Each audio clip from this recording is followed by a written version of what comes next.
Guys, berjumpa kembali dengan Moti di program Bincang Motivi. Setelah sekian lama Motivi off karena banyak kegiatan yang membuat sedikit off Motivi. Tapi kali ini Motivi kehadiran seorang Yesuit, dulu adik kelas saya tapi sekarang ini menjadi lebih bijaksana dari saya sebagai seorang Yesuit. Dan beliau ini berkarya di Manila di Filipina. Dan uniknya adalah Romo ini seorang doktor dan doktor dari ilmu kajian tentang Islam. Nah, ini luar biasa. Kita akan ngobrol-ngobrol dengan Romo yang satu ini tentang Islam. Nah, saya perkenalkan bersama saya Romo Greg Sutomo. Walah, Romo Greg, apa kabar? Matur nuwun, sae. Kapan ini sampai Indonesia ini? Ya, tanggal 10 November, karena saya diundang oleh Ma'arif Institute gitu untuk semacam pramuktamar Muhammadiyah di Solo. Ya, gitu. ya, Kemudian tanggal 12 dan 13 saya ada di Solo. Puter-puter. Romo Greg ini dulu adik kelas saya, jadi kita sama-sama belajar filsafat. Tetapi sekarang ini dunianya tentang Islam dan dia yang mengundang dia pun dari institusi Islam. Nah, ini saya kira cocok, kita ingin ngobrol tentang Islam tapi dari perspektif seorang Greg Sutomo ya, seorang imam Yesuit. Kita juga sama-sama imam Yesuit. Nah, Romo, sebelum ngobrol lebih jauh, Romo Greg kenalan dulu ya. Setahu saya kan dulu Romo Greg ini pertanian bahkan ya, dari satunya ini pertanian, lalu masuk Yesuit, lalu belajar filsafat dan teologi tentu saja, ini dunia yang lain lagi. Lalu waktu berkarya pernah jadi wartawan juga di sebuah majalah Katolik, dan sekarang ini pernah belajar di doktornya itu tentang kajian Islam di UIN ya, di UIN Syarif Hidayatullah. Oke. Nah, saya ke pertanyaannya, Romo ini siapa sebetulnya? Ya. Saya lahir di Purwokerto 58 tahun yang lalu. 58, oke, masih muda. Ya, 58 itu tidak tua tapi juga tidak muda. Pokoknya pas, umur kita selalu pas. Ya memang betul bahwa saya sampai kuliah selesai itu di Fakultas Pertanian di kampung saya di Kota Purwokerto, di Universitas Jenderal Sudirman. Ya, terus kemudian saya harus mengatakan justru karena saya kuliah di Fakultas Pertanian itulah saya memiliki atau mendapatkan panggilan ya. Ada cerita-cerita yang detail-detail yang mungkin tidak perlu saya ceritakan, tetapi saya harus mengatakan kalau andai kata saja saya tidak kuliah di Fakultas Pertanian itu mungkin saya tidak pernah bermimpi menjadi imam, menjadi Yesuit, dan barangkali juga saya diterima di Serikat Yesus karena kuliah di Fakultas Pertanian, meskipun kemudian hampir-hampir tidak pernah dipakai, pernah sedikit tapi tidak pernah dipakai. Yaitu perjalanan untuk sampai pada masuk pada Serikat Yesus saat ini ya. Ya. Nah, sekarang Romo ini berkarya di Manila, di Filipina ini sebagai apa di situ? Apakah tenaga kerja Indonesia atau apa ini? Ya, saya migran gitu, migrant worker. Jadi ya tentu saja betul itu migrant worker. Kita sebut saja sebut misionari, tapi misionari yang agak mewah lah ya. Gambaran kita kalau kata misionari kan Afrika atau daerah-daerah pelosok yang bekerja benar-benar dengan masyarakat yang pedalaman dan seterusnya. Tapi toh saya misionaris juga. Saya begitu saya selesai studi, yang studinya nanti akan saya ceritakan, selesai tahun 2017, saya bekerja di sebuah institut di dalam kampus itu namanya adalah Ateneo de Manila University. Sebuah institut namanya itu adalah East Asian Pastoral Institute atau EAPI. 3 tahun pertama. Dan sambil bekerja untuk dialog dengan komunitas Muslim di beberapa negara, mengkoordinir dialog-dialog itu.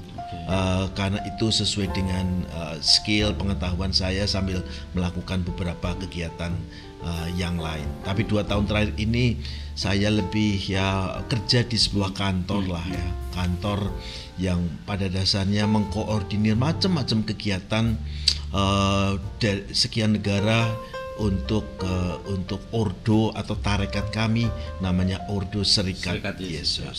Okay. Begitu. Itu intinya. Gitu. Nah, ini Romo bisa nyangkut sampai ke UIN Syarif Hidayatullah, ini gimana nih ceritanya? Dan apa ya, lalu terkait dengan semua tentang Islam ini, dulu belokannya itu di mana dulu waktu itu? Saya lupa itu formasinya Romo Greg ini bisa belok sampai ke Islam ya. Mungkin eksternal dan internal ya, maksudnya kalau internal ya sebut saja, saya bahkan dari keluarga meskipun pada umumnya Katolik, tetapi toh sebenarnya itu ciri khas keluarga, hampir semua keluarga Kristen Katolik di Indonesia lah ya, hampir pasti mempunyai entah tante, bude, Pak D, Om gitu, bahkan kakak kandung begitu yang muslim. Itu juga yang berlangsung di dalam keluarga saya ya. Jadi keponakan saya itu sekarang ini ada perempuan gitu nyantri juga di pondok pesantren di Ngawi. Itu sebenarnya pondok pesantren Gontor tapi untuk perempuan di Ngawi misalkan, itu sebagai contoh. Dengan demikian pasti ada macam-macam kakak-kakak dan ponakan yang juga muslim. Itu internal. Yang kemudian internal lain, tapi juga mungkin barangkali juga sedikit banyak itu adalah pengaruh dari luar, lebih karena tuntutan barangkali ya. Tuntutan bahwa ya mau tidak mau jadi panggilan seorang Katolik, seorang Kristen lah sebenarnya, mengutip dari Paus Fransiskus ini, sebenarnya meskipun beliau mengatakan untuk konteks yang lain, pernah mengatakan seorang Kristen itu bukan membangun tembok, tetapi membentangkan jembatan, dan jembatan itu untuk semua sajalah. Dalam konteks ini karena ada latar belakang tertentu begitu, dan itu terus kemudian sampailah terus kemudian saya studi Islam. Jadi ya ada inspirasinya, ada tarikannya. Inspirasi dari dalam keluarga, tarikannya adalah karena kebutuhan dan permintaan dari Gereja Katolik. Baik, ini menarik sekali. Nah, sekarang pertanyaan yang semakin dalam nih. Romo ini kan seorang Romo itu dan Yesuit itu ya, dan apa sih pentingnya seorang Romo belajar tentang Islam, tentang agama yang bukan agamanya gitu ya. Itu apa pentingnya? Ya. Nah, sebenarnya yang paling penting setidaknya untuk saya sekarang ini itu memberikan inspirasi untuk banyak orang, setidak-tidaknya atau terutama sebenarnya orang-orang di dalam Gereja Katolik.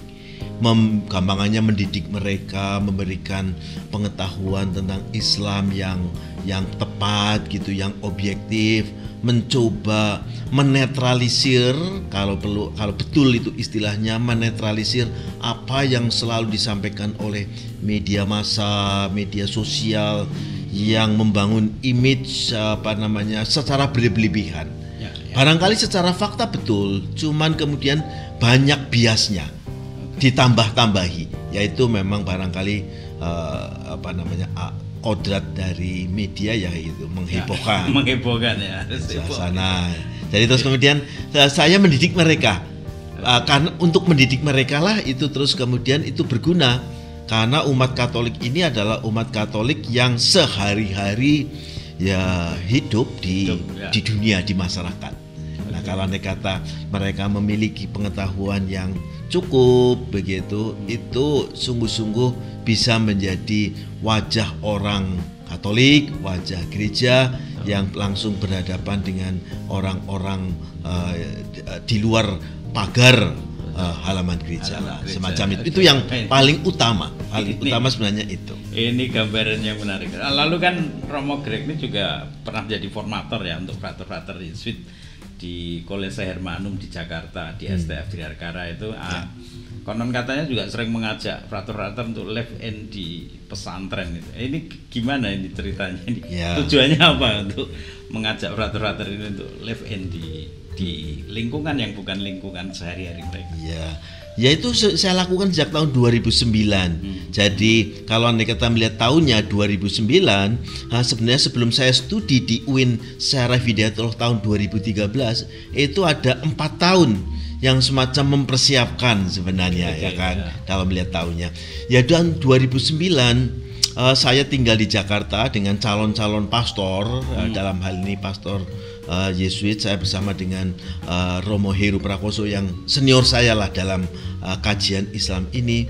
Kita memang membawa secara teratur setiap tahun begitu ke pondok-pondok pesantren begitu. Yang pertama saya ingat adalah sebuah pondok pesantren di pinggiran kota Salatiga, pondok pesantren Edi Mancoro. Kita sampai 2 minggu di sana begitu ya, bergaul dan tinggal bersama-sama, mengikuti ritme harian mereka dan seterusnya. Dan sampai hari ini mereka yang pernah tahun 2009 itu masih ingat, dan banyak di antara mereka masih punya teman ya, sejak katakanlah teman 13 tahun yang lalu, masih berkontak begitu, masih punya kenangan, masih punya inspirasi gitu. Dan sejak itu bergerak ke pondok pesantren Tebu Ireng di Jombang, terus kemudian di Garut itu ada pondok pesantren Atorik, pondok pesantren ekologi. Dan seterusnya.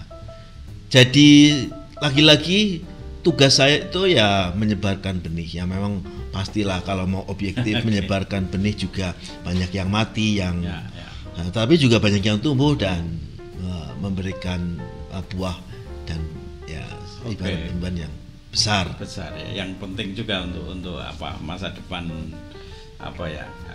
relasi dialog antar agama di Indonesia ini, saya kira ya. Baik, cerita hal-hal teknis sedikit.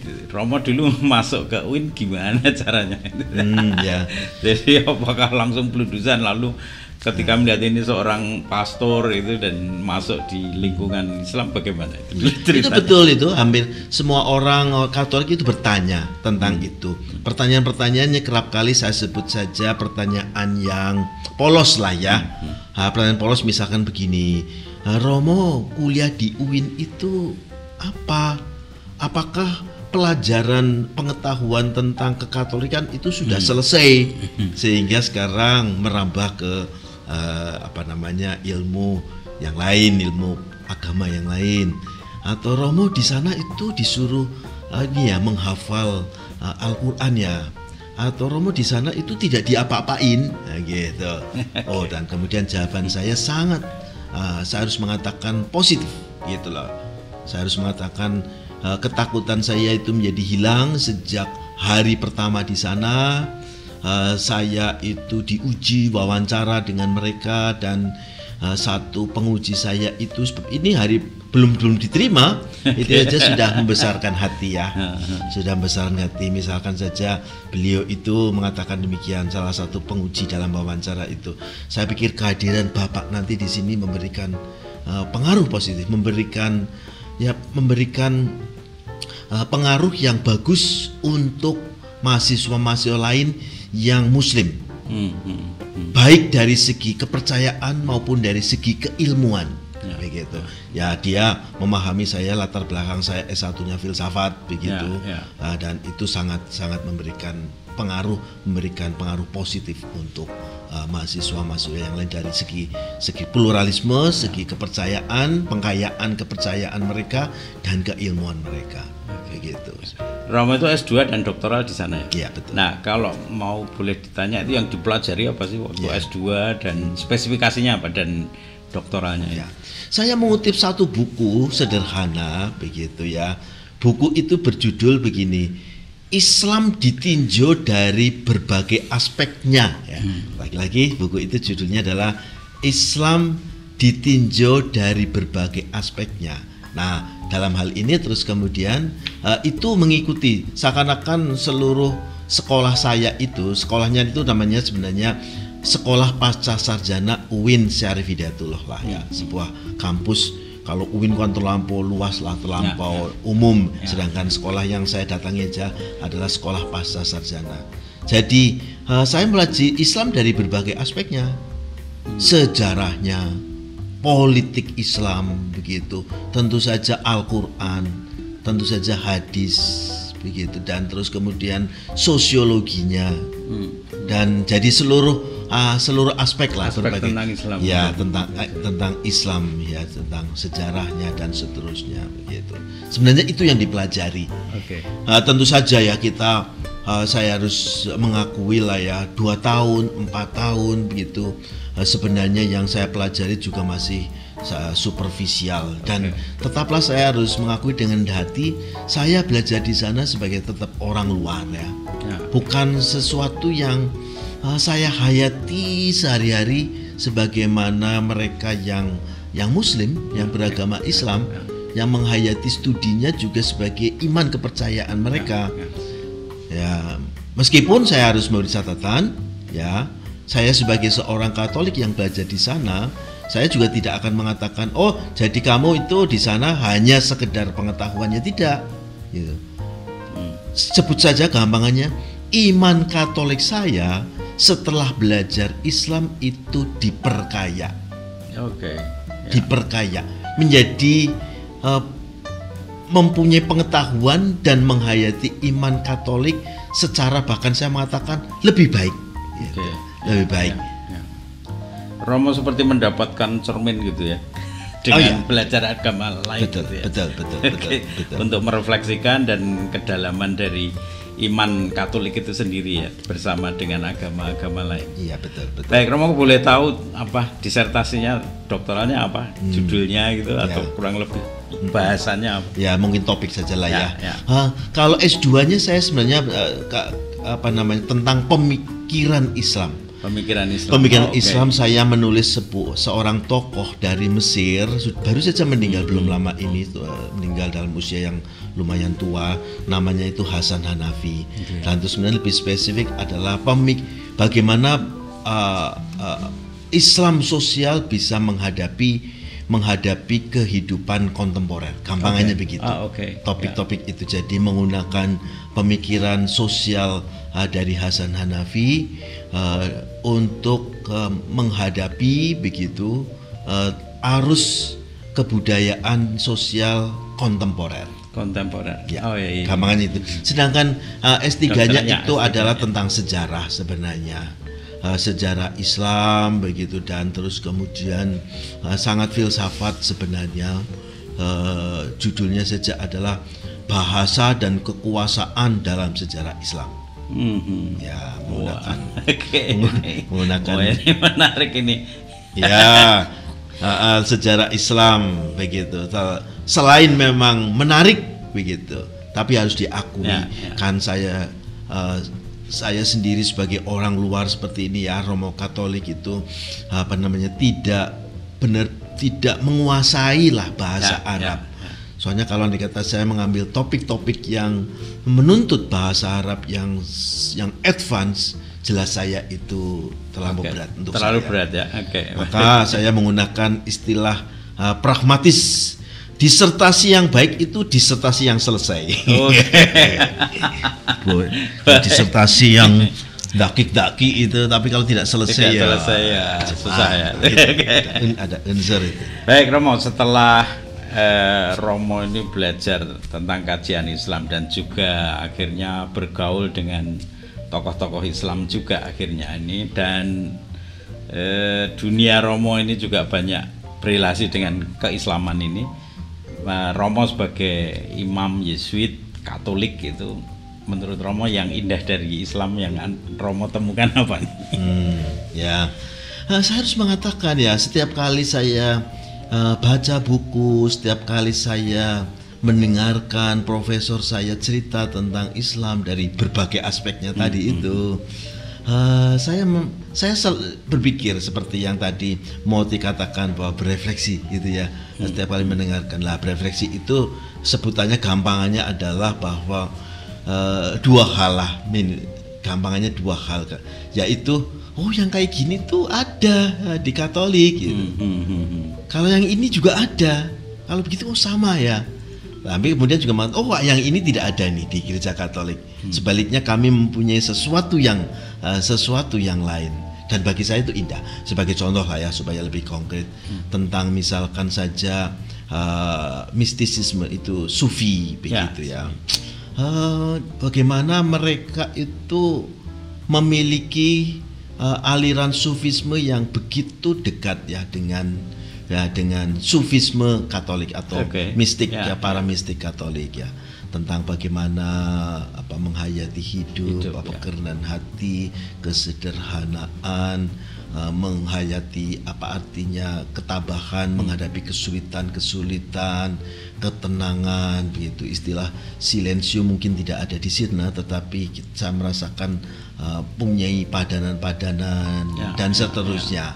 Nah, kemudian sesuatu yang barangkali tidak ada atau kita kurang lah di dalam gereja Katolik itu kurang menjadi tekanan, yaitu bahwa di dunia Islam mereka menyebutkan ini sebagai neosufisme.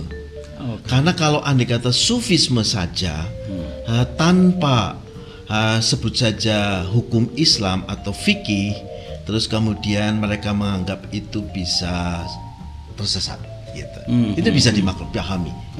Kalau andai kata mistik yang katakanlah agak berlebihan, sebut saja liar semacam itu bisa menjadi keluar dari, dan mereka itu punya bagaimana mengintegrasikan antara di satu pihak tetap menghargai fikih yang merupakan tradisi panjang Islam, tapi juga tetap menghayati substansi dari hidup beriman Islam dalam bentuk sufi itu. Itu salah satu contoh. Ini semakin dalam. Baik, Romo sekarang dalam realitas sehari-hari punya banyak tokoh Islam, punya banyak sahabat Islam yang selalu berrelasi dengan Romo. Apakah ada tokoh yang inspiratif buat Romo Greg sebagai seorang pastor Katolik ini, dan punya pengalaman atau kata-kata yang sampai sekarang masih menancap di hati Romo? Saya mulai karena bicara tentang orang dekat gitu ya. Pada dasarnya tetap bahwa inspirasi itu adalah dari masa yang jauh lebih muda ya. Mulai dengan itu dulu. Tentu saja tidak bicara tentang agama, tentang ajaran-ajaran, tentang doktrin. Tapi teman-teman saya yang masih muda, pada waktu saya jauh lebih muda, mereka baik begitu ya, mereka terbuka, mereka bersahabat. Ya namanya persahabatan anak-anak muda ya tidak seperti sempurnalah itu, tetapi saya selalu terkesan ketika saya jauh lebih muda di kampung dengan teman-teman Muslim saya begitu ya. Ibu dalam gereja Katolik ya, dialog saya dengan mereka itu dialog kehidupan dan dialog istilahnya aksi. Belajar bersama, bersahabat. Saya datang ke rumah mereka, orang tua mereka baik banget dengan saya. Semuanya itu Muslim gitu ya. Tentu saja setelah studi dan kemudian masuk ke dalam sebuah jaringan ya, saya berkenalan dengan orang-orang hebat. Saya batasi saja yang tentu saja yang ada di Indonesia sajalah. Kalau kita bicara tentang dua tokoh, saya pikir dua tokoh yang memberikan banyak inspirasi, meskipun saya tidak kenal secara langsung, pernah bertemu tapi tidak kenal, tidak bisalah dikatakan sahabat lah ya. Satu itu tentu saja adalah Gus Dur, yang kedua adalah Buya Syafi'i Ma'arif, Abdurrahman Wahid dan Ahmad Syafi'i Ma'arif. Bagi saya orang ini itu dalam satu pernyataan orang ini adalah orang yang sangat cinta pada Islam begitu, menghayati diri sebagai seorang Muslim, tetapi dan sungguh-sungguh ya, tetapi terus kemudian terbuka dengan yang berbeda dan yang lain, gitu. Itu saja ada nuansa-nuansa dari situ begitu. Jadi itu kan sebenarnya banyak orang yang kemudian tidak mampu untuk mengkombinasikan itu masalahnya. Ini dua tokoh besar ya yang kita sebut guru bangsa sebetulnya yang cukup inspiratif untuk banyak orang juga. Ya, persis bahwa itu yang kemudian menjadi tantangan banyak orang ya. Bagaimana kita mencintai diri sendiri, tapi bukan berarti terus kemudian mengeksklusikan tidak bisa mencintai orang lain bersama-sama. Nah itu yang kemudian saya lihat itu dalam diri minimal 2 orang itu pasti banyak lah, banyak itu. Nah ini agama di apapun ya toh, sekarang ini sering di era zaman ini sering dikaitkan dengan radikalisme. Nah, tidak hanya Islam tentu saja, tetapi Katolik pun, Kristen pun, dan agama apapun selalu ada unsur-unsur radikalisme, dan orang lebih memudah untuk mengkaitkan agama itu dengan radikalisme, fanatisme, ya, kekolotan, dan segala macam. Nah, bagaimana menurut Romo Greg ini agama yang seharusnya kan membawa damai itu ya, membawa damai di tengah-tengah dunia ini. Nah, bagaimana menggambarkan agama sebagai membawa berkah untuk bumi, untuk manusia saat ini? Itu iya betul. Menurut Romo Greg. Betul bahwa akhirnya ya semua agama memiliki ya unsur-unsur bisa keras, strict, tertutup, eksklusif. Itu bisa, saya mengatakan bisa. Bisa itu bisa ke arah sana. Tetapi kalau kata lagi-lagi supaya lebih konkret, kalau saya belajar dari Gus Dur dan Buya Syafi'i, jadi orang ini adalah orang yang memang pada dasarnya adalah orang yang menghayati kebaikan lah ya. Kebaikan seorang muslim yang tetap menjadi manusia yang baik. Nah, kombinasi ini adalah kombinasi orang beriman tetapi dia manusia yang baik. Jadi kalau andai kata 2 kombinasi ini tidak bisa dijalankan, maka terus kemudian terjadi bias. Bias tidak bisa mampu mengintegrasikan itu, artinya tegangan-tegangan itu terjadi. Jadi ya bahwa seperti tadi itu saya kalau mengatakan bahwa kalau saya cinta kepada agamaku, maka agama lain pasti tidak bisa tidak bisa saya ikuti dan buat apa dan seterusnya. Jadi saya harus mengatakan bahwa manusia yang baik itu memang tidak selalu punya pengetahuan yang baik gitu ya. Tidak harus belajar secara misalkan sekolahan itulah dalam di universitas atau di perguruan tinggi semacam itu. Tapi manusia yang baik itu manusia yang entah bagaimana belajar lewat caranya sendiri, lewat pengalaman hidup, lewat melihat orang lain dan kemudian terbentuk begitu. Maka kalau andai kata terus kemudian dia itu mengintegrasikan dengan agama dan imannya, maka terus kemudian dia itu berkembang menjadi seorang beragama tapi sekaligus tanpa harus terkontaminasi dengan yang namanya tindakan-tindakan amoral lah, immoral dan amoral, tindakan kejahatan dan seterusnya. Ya memang dalam hal ini referensi saya adalah orang seperti Buya dan Gus Dur itu bisa melihat agama Islam begitu sampai pada titik di mana hakikatnya apa sih? Nah kalau sampai pada hakikatnya apa? Filsafat di balik itu apa sih? Moral, etika di balik itu apa sih? Nah terus kemudian di situ menjadi jauh lebih lebih kokoh. Begitu. Tapi saya tidak mengatakan bahwa hanya orang yang bisa punya pengetahuan saja yang bisa berbuat baik. Saya tidak mengatakan seperti itu. Semua orang punya cara sendiri bagaimana menjadi berbuat baik. Baik, Romo, sekarang kita masuk di era milenial. Bagaimana wajah agama di era milenial ini ke depannya ya? Dan orang-orang muda sekarang ya masuk ke dunia milenial ini, gimana gambaran agama ke depan? Saya pikir tantangan dan peluang ya. Tantangannya itu betul bahwa arus kontemporer itu ya fragmented gitu ya, memecah belah itu hidup mereka itu terkotak-kotak gitu ya, terkotak-kotak sekali.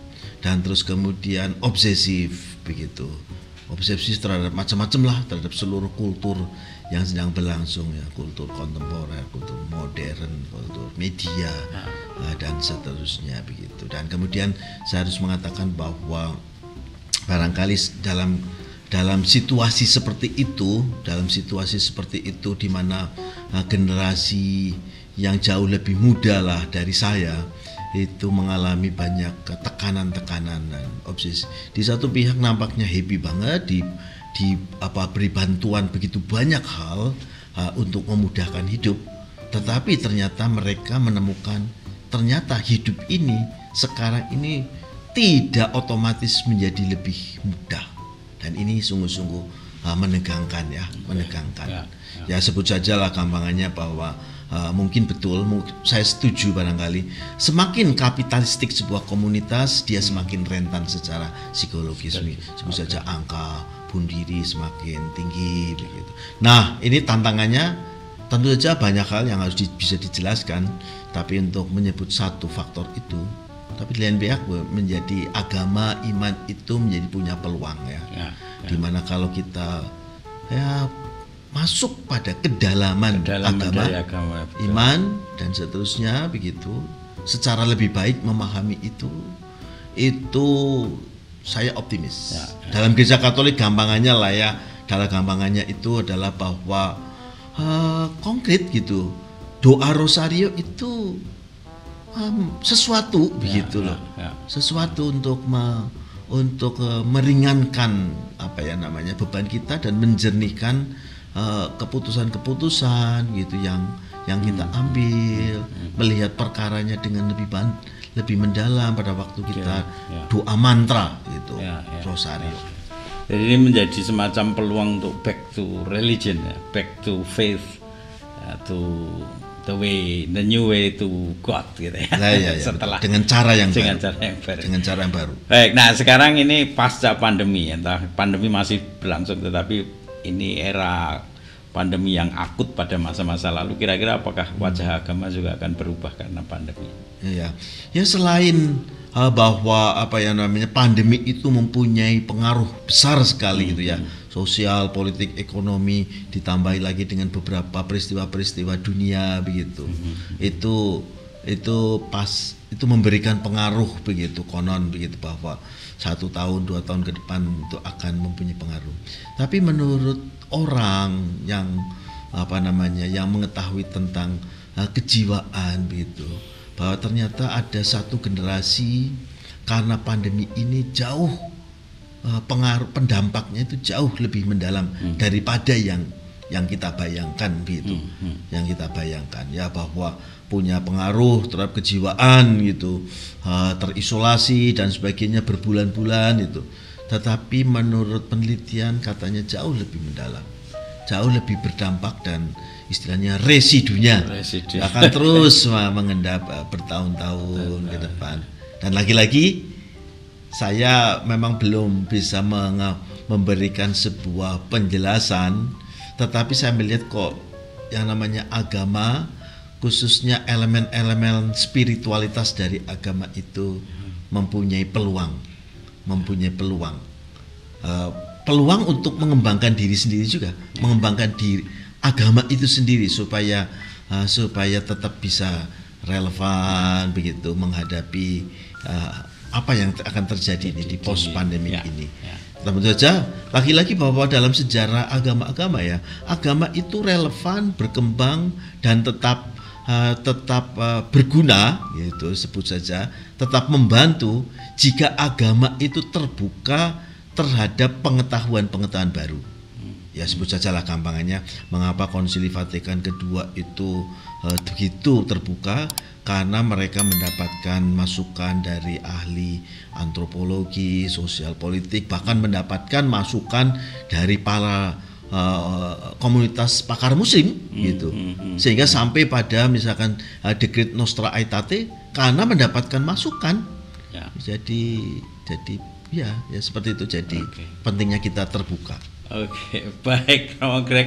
Terima kasih, tanpa terasa kita sudah selesai ngobrol-ngobrolnya, ini udah banyak, sebenarnya masih banyak yang ingin ditanyakan, tapi waktu saya kira sangat terbatas dan Romo Greg ini lagi ada acara di Kampung Media dengan orang-orang muda. Terima kasih kehadirannya dan menyempatkan hadir di MoTV. Saya pamitan dulu.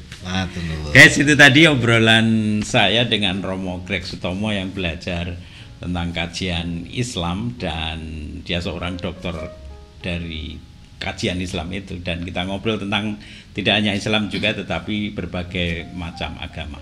Dan bersama Romo Greg kita belajar banyak bahwa ada banyak sarana, ada banyak hal yang membuat kita bisa duduk bersama untuk berbicara bersama dan membawa bumi ini menjadi semakin lebih baik karena ada banyak keberagaman di dunia ini. Terima kasih, sampai jumpa di episode-episode selanjutnya.